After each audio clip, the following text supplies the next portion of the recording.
এই যে দেখছো পানিসাইল গ্রামটা শান্তিতে ভরা, তবে শান্তি আর দুই বউয়ের সংসার এই দুই জিনিস একসাথে চলে না।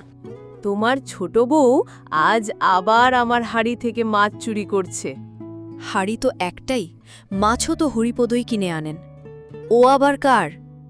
হ্যাঁ হ্যাঁ, আমি মরলেই বাঁচি। পেছনে ডাব গাছের নিচে পাড়া পেঁচিয়ে শুয়ে আছে এক বুড়ো বেড়াইন। আজ রাত্রে আমি আলগোছে বেগুনের বীজ বুনব, দেখি এইবার ফল ফলায় কিনা। সে বীজ বনে, হঠাৎ মাটি কাঁপে, বাতাস ঠান্ডা, এক ধোঁয়া উঠে আসে। কে আমার ঘুম ভাঙালো?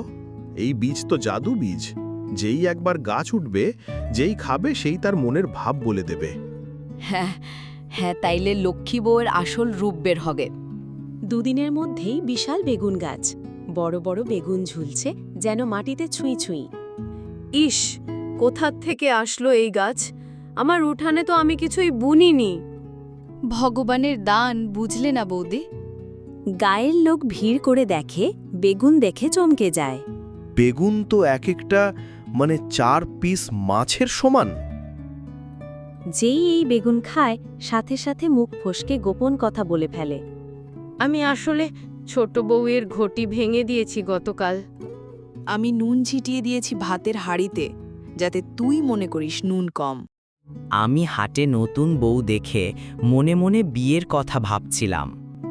এই গাছে জাদু আছে, সত্য বলায় বাধ্য করে।